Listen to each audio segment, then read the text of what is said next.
We're back, ladies and gentlemen, with a new episode of Stoned Appetit with your hosts, as always. I got my boy back from the hospital. But before we get this party started, I want to give a shout out to our friends and sponsors, the Fillmore Denver and Live Nation Colorado. As we ramp up March, we have a huge slate of concerts going on, not just at the Fillmore, but also at the Summit, the Marquee, the Buell Theater, the Pepsi Center. We have everything. And then, of course, Red Rocks tickets are being announced. Our shows are being announced. So make sure you're following those guys at Live Nation CO, at Fillmore Den, D-E-N. And then go over to livenation.com for all your ticket needs. I mean, this week, as you're listening to this, we have 3-6 Mafia, Juicy J and DJ Paul, Little White, and possibly a Project Pat appearance. We don't really know, but we know that we're excited about the concert. So make sure you guys are following all those accounts I listed on social media. That's at Fillmore Den, D-E-N, and at Live Nation CO, so that you're up to date. They give away tickets, they do swag bag giveaways, happy hour announcements, and meet and greets with the bands. So this is literally one of those things that you definitely want to get involved in and be sure you're following. So go follow them. And then if you don't mind, I know that we ask y'all this every week, but I would genuinely appreciate it. If you're listening on iTunes, would you please give us a 5-star review? It helps us with our sponsorship and our advertising dollars. And then for those that maybe are a little bit more tech savvy, if you wouldn't mind signing up for a Podchaser account, give us a review over there. That also helps bring clout and validity to the name. So we would really appreciate it. Without further ado, I want to thank the folks over at Sugarfire for the delicious time, great drinks, barbecue, and a fun time up in the burbs. But here's the new episode. Zane, hit the music.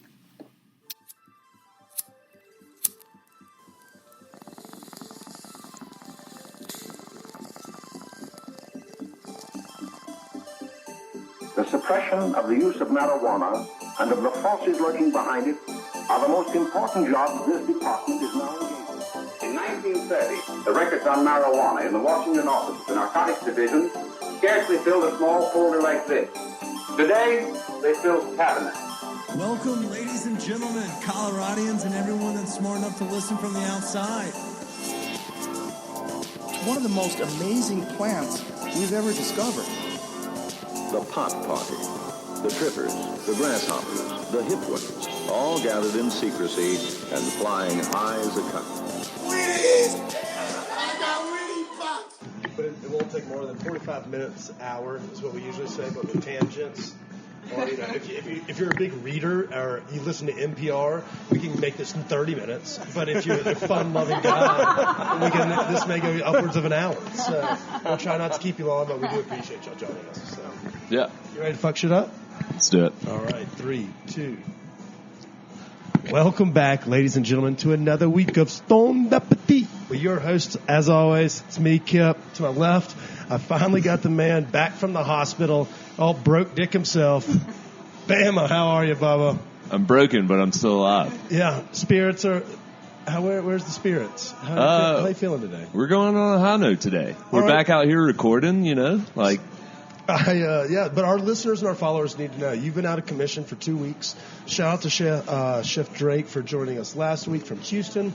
And shout out to our sponsors at Live Nation. Before we get started, we are coming to you this week from Sugarfire Smokehouse up in Westminster, right off the interstate. Take a left. It's like a button hook. 14375 Orchard Parkway. Fucking nailed it. Usually blow it. Nailed that. That was really good. Got that. But we're sitting here with the folks that kind of run the show over here. We have Chad and Jamie from Sugarfire Smoke, and then we have the Sultan of Smoke himself, Joe, the backup house wizard. So we appreciate y'all joining us. Thank y'all so much for taking time to dick around today. Hey, thanks for having us. We appreciate it. And for those that couldn't hear us, that was Chad.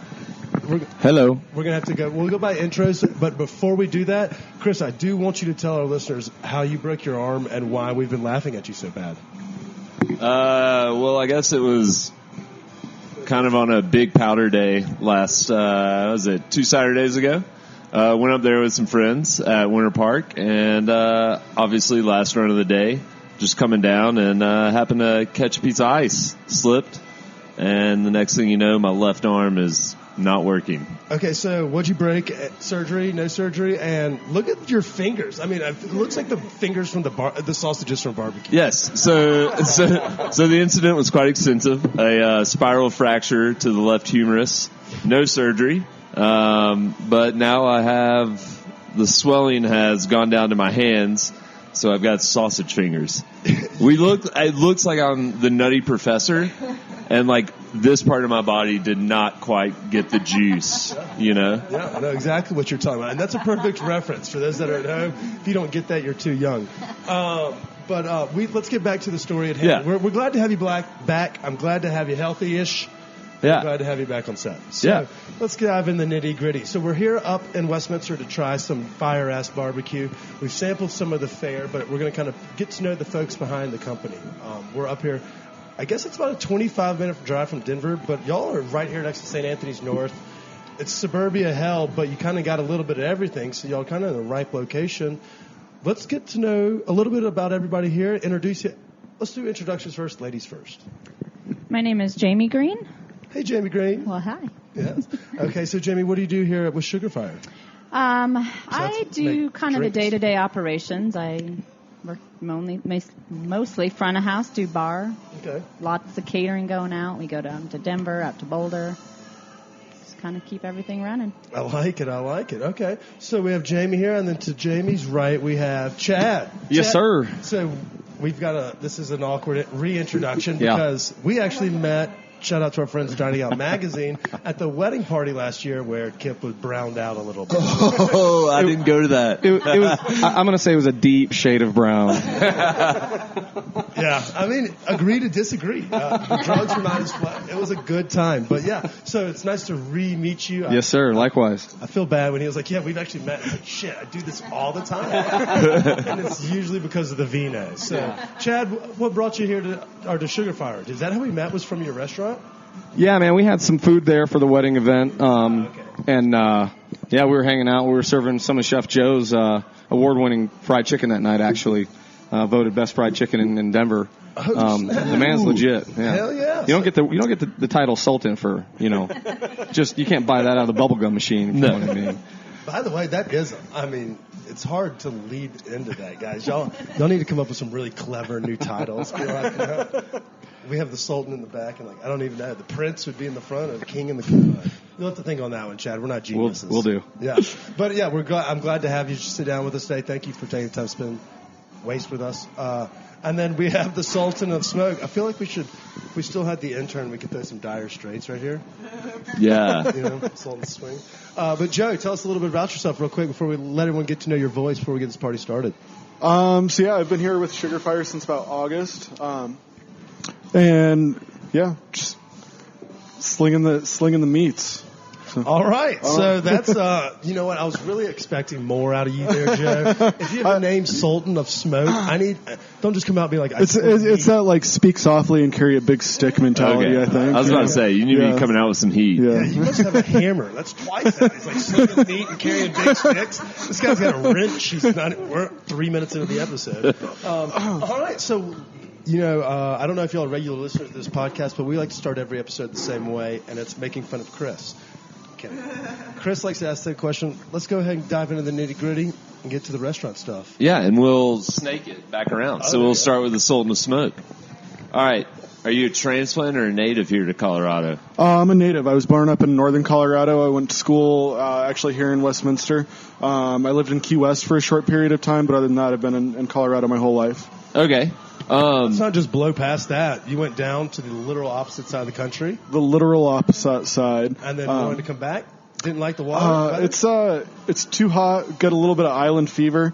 It sounds super cool down there, but the closest thing's a 2-hour boat ride or 2-hour ride up there. And I like my Broncos. I like the sports. Even trying to get to Miami's 3-hour venture. So what were you doing down in the Keys? I was only 18 at the time, and nice. My girlfriend at the time, she worked in hotels. I was given an opportunity to go train down there, and so I got to be kind of a island beach bum. I worked at a steakhouse and did that a couple days a week. I don't know if I'm supposed to say this on air, but when you're a local and you're 18, it's much easier to get into the bars and the booze cruises and stuff like that. So had a lot more fun than an 18-year-old should have in Key West. So you were underage drinking, basically. No, that's what you're saying in your hand? If you were a mule and coke bricks, then what the fuck are you talking about? That's the weakest layup I've As long as it's in an opaque container, it's fine. You earned that name Sultan somehow. I thought he was supposed to be like, yes, I used to fly kilos and drop them in the marshes. Really easy to get your hand on some Mike's Hard Lemonades or something. He's like, y'all may not know this, but Zima's good. Sorry, drank a lot of Bud Light at 18. It was okay. We're Stephen Weiser. I was a Stephen Weiser guy. I feel you. I was the same way. But you sly dog. You're breaking the law down there.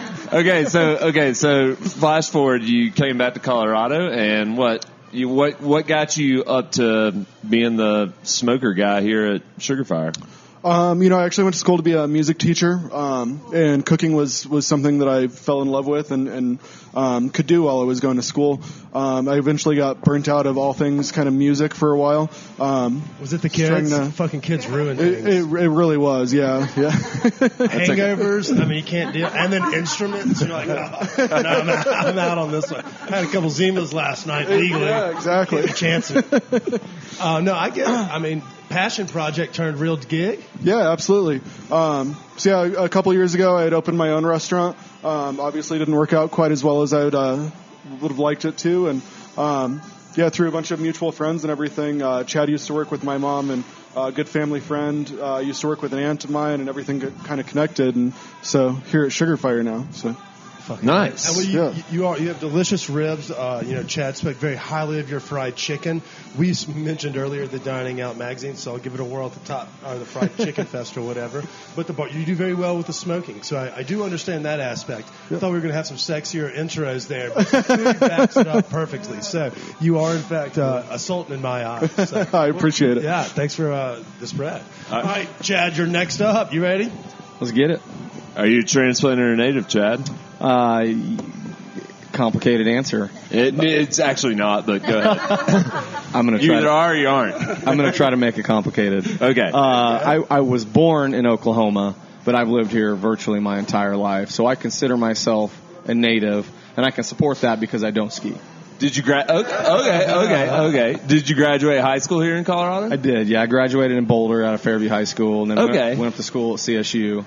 We don't really know our cutoffs. Yeah, for sure. We don't really know the cutoff for being a transplant or a native, but... It's a very contentious point here on this podcast because my old co-host was a native, and he was just instinctually a cocksucker every time about it. He was like, no, if you weren't born here. But if you only went to, middle school, or, if this was the only places you went to school, I would call that a fair shake. I would call you... Sure.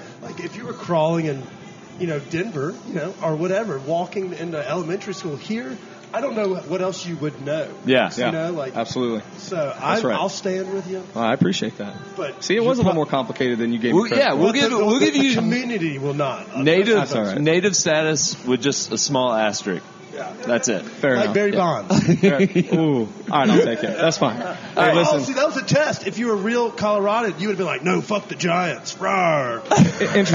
Interesting story. In my previous life, I was at Coors Field when Barry Bonds hit 2 from the record. We worked for Major League Baseball, and I had to authenticate those baseballs. So whoever caught it, they knew those were the real record-breaking balls. And That's a cool job. Dude, they wrote it in glow-in-the-dark ink, and I had to go underneath the stadium with a black light. Nobody else could be there, one other dude, and I had to look at this and then call a number and tell them what the serial number was in glow-in-the-dark ink. That's it was how crazy, they do man. that? Yeah, it was actually pretty cool. I'm sorry, you're the new Sultan. That's such a cool story. Yeah, I don't know how you went from that into delicious barbecue, and we'll dive into that. For sure. But let's talk about how you got that job, and how do I get a job similar to that? Because that sounds awesome and slightly sophisticated. You're not going to like it. I was a numbers nerd in my former life. So, you kind of got to be that guy to get that. So it's, you take the good with the bad, I suppose. We appreciate a good nerddom, and if you use it for sports stats, that's nerds done well. If you used it to read and shit, get out of here. No, I use my nerd powers for good, for sure. I appreciate that, and that really is one of the coolest jobs I've ever heard of. I would take it. Yeah, that's one of the cooler. So this is awkward now, Jamie. Good luck following that up. Yeah, she should have gone after Joe. Oh, man. I mean, you'll get this. You're the cleanup hitter on that one. But yeah, so Jamie? I am a true native. I am. I'm going to say, if you're not born here, you're not. Yeah, native with no asterisk. She would have. Yeah, Right, remove the asterisk. All right, so hold on. So we got this question, too, with all of our